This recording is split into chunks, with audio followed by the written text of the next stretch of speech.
What if someone was taught to handle people, but they actually call the person they handle a dog? Like, if we didn't have a dog right now, we'd be in the Hamptons or whatever.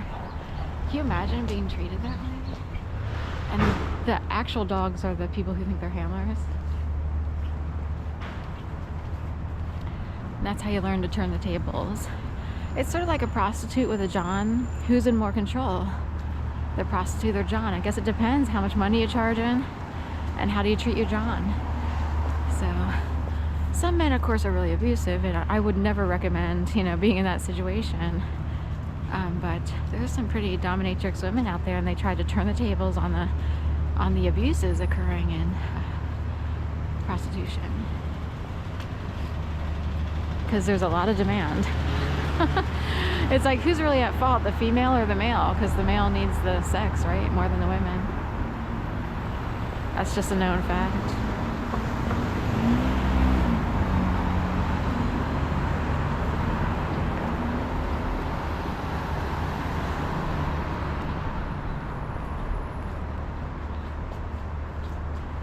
I used to live at 626 South 19th Street, and here next to Monk's is 262. It's like they reversed it and they spelled it out as opposed to using numerics.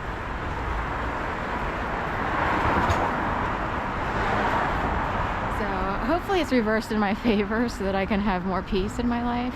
That was 8 years of constant torture. It would be like turning the dial up or putting someone in a pressure cooker, and it's not the person's fault. Like, the person's totally awesome, sweet, kind, and even good. I worked as a senior editor, and I took a lot of pride in that, and I was really proud of what I accomplished. So even with other employees, like making employees who didn't feel valued. Like, you're actually smart, and you should totally have a column, because no one told them that before. And I tried to do it in a way that didn't come across as condescending, like, who am I to say either, you know what I mean? But it's like, oh my God, you should totally do a column. Are you up for it? Like, do you want to do it? And I give the power to the person to say yes or no. Like, and no one felt unsafe, like, well, I don't want to do it, or it's extra work or whatever. It's more like I wanted to give someone a sense of acknowledgement and respect.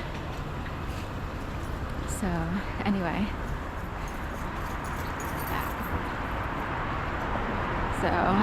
there are a lot of people who think bosses need to come across in a condescending way, and that's never good leadership at all. I've never witnessed good leadership by condescending, abusive people, because in the end people wind up in really bad ways all over the place. The best leadership is from people who are hidden behind the scenes, trying to help people rise up, if you will. And I've only met one person like that, Elizabeth. So, anyway, I've never met a good leader. Like Elizabeth, this person I knew, Elizabeth, she operates quietly behind the scenes. She doesn't like to be, on the front lines. This is true in like the news business, TV or whatever. There are people who prefer to not be in front of the camera. They prefer to be behind the camera. That's the control seat, behind the camera, on the other side. And hopefully they don't abuse that privilege. And they love the fact that they can help someone come across in the best way possible, or they show someone in the best light possible, as opposed to making someone feel or look bad. You know what I mean?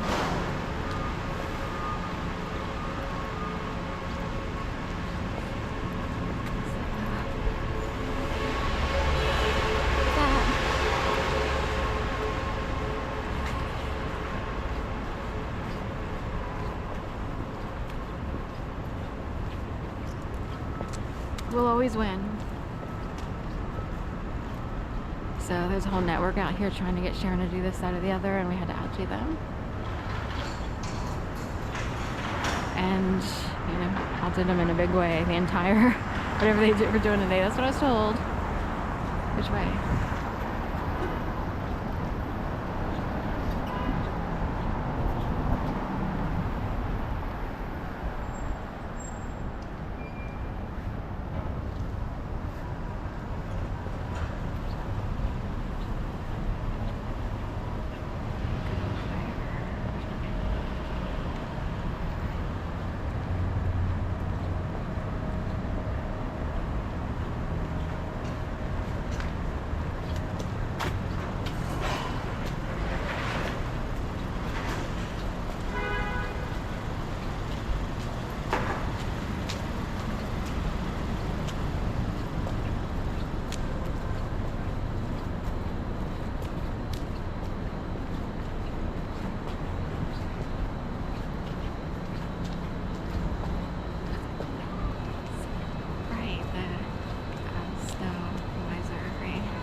He thought I'd go this way.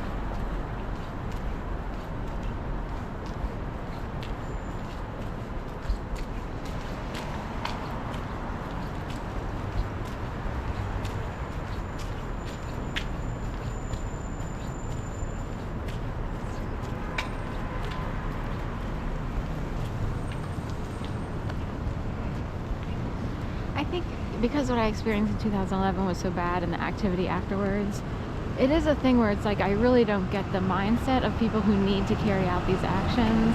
It would be like people desperately need to feel in control, which would mean at the root of it, if you would talk to any therapist, they feel out of control, which is why they need to gang up on someone to try to take control.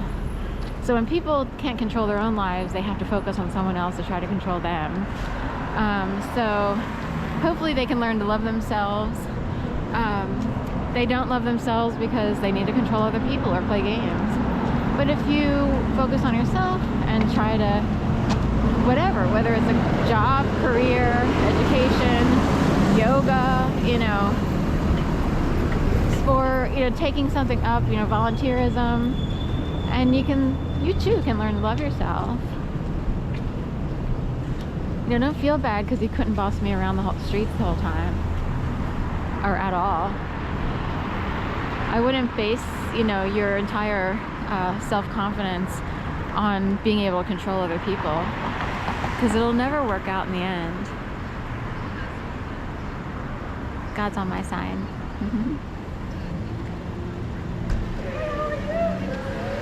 Everybody's been wearing these coats from like 1950 as if you were like a total drunk on the street. I have a grandmother, and that's the kind